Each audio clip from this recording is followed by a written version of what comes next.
Hi, and welcome to the first video of the Busan edition of Midlife Koreasis. Busan is the second most populated city and the largest port city in South Korea. It is famous for its beaches, mountains, temples, culture, and also hosts the Busan International Film Festival every year. The flight from Jeju to Gimhae International Airport, Busan, is about an hour long. Now, one important thing to remember is that when you fly from Jeju to Busan, your luggage weight has to fit within the domestic weight limits. So please keep that in mind both before leaving for your trip and also while shopping in Jeju. They do have luggage weighing machines before the check-in counter, so you can check and adjust your bags and luggage before you check in. We reached Busan early in the afternoon. Our hotel was in Somyeon and we had to switch 3 trains to reach Bujeon station, which was just opposite our hotel. This was our first time traveling in trains in Korea. Please note that the trains too have priority seating like the buses. When we boarded the train, we had a lot of luggage and quickly occupied 4 corner seats so our luggage would be out of the way. But we realized a little later by the signs above the seats that they were priority seats and we immediately vacated them. Our hotel was in a busy area and in the early mornings and evenings, there were many vendors selling fruits, vegetables and dry fruits on the streets. I bought peanuts, walnuts and pumpkin seeds and they were really crisp and delicious.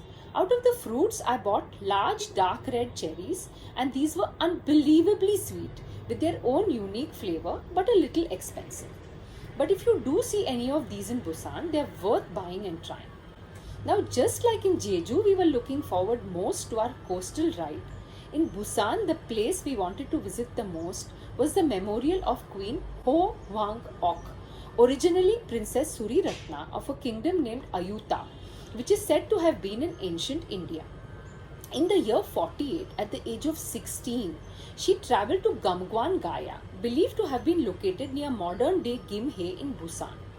It is believed that her parents, the king and queen, received a heavenly command to send their daughter to marry King Suro, who is the founding king of the Gamcheon state and the patriarch of the Gimhae Kim clan. They had 10 sons and 2 daughters. 2 of her sons took her given last name of Ho and thus founded the Gimhae Ho clan, and more than 6 million Koreans today are said to be her descendants. In an enclosure next to the queen's burial mound is a stone pagoda which she is believed to have carried with her on the ship as spiritual protection against the strong winds as she travelled across the seas. The stone from which the pagoda is made is not found anywhere on the Korean peninsula but is found in India, supporting the Indian origins of the pagoda and the queen. The memorial has no entry fee.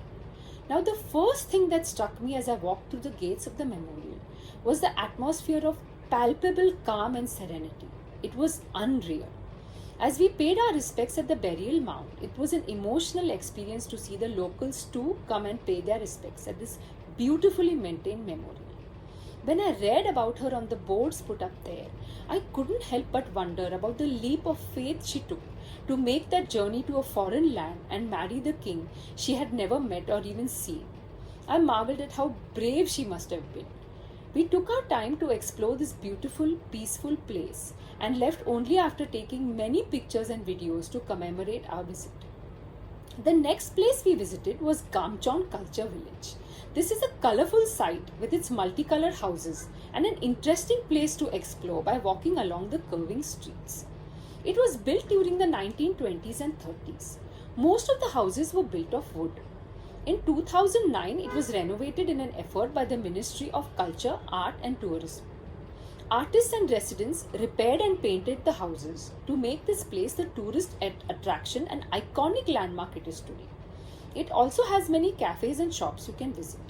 It is very popular as a photo spot too, especially near the statue of the Little Prince. Our next stop was a thrilling one, riding the SONGDO cable car. There are 2 kinds of tickets available. You can choose cars with a transparent flow, which is the more expensive ticket at 20,000 won both ways and 16,000 won one way. This is the Crystal Cruise.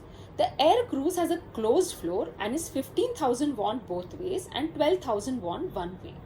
We rode the Crystal Cruise both ways and it was worth the extra charge.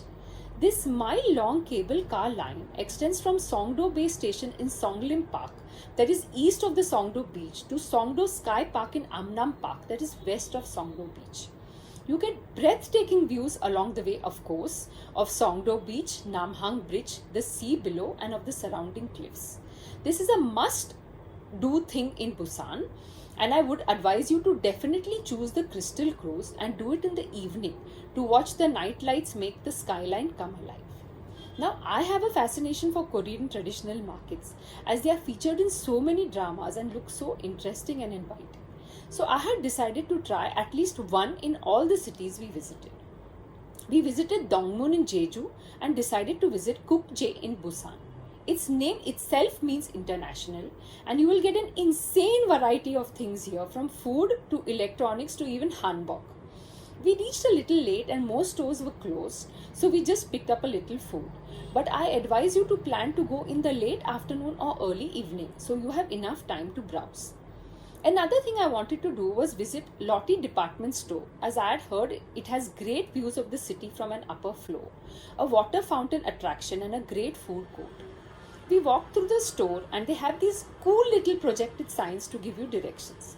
Mainly it has a lot of high-end brands which are naturally quite expensive, as I had decided even before I left for the trip that all the shopping I did would be small, inexpensive things I used every day, or things I would only get in Korea. I didn't buy anything here. As it was getting late, we decided to go to the food area on the lowermost level. They do have an amazing choice of food and bakery items, but most stores were closing as we had arrived a little late. So we just bought some interesting looking candy to keep our sugar levels up after all the walking, and decided to leave and go to Somyeon Station underground shopping mall. There were just a few shops open, so I bought a skirt and blouse there as Busan souvenirs. They were about 15,000 won each, which is about 900 rupees. So this video covered some great places to see and things to do in West and South Busan. If you liked the video, do like, subscribe, and hit the bell to see the places we visited in East Busan, like the Oryokta Skywalk and Gwanganli Beach, to name a couple of them. Thanks for watching.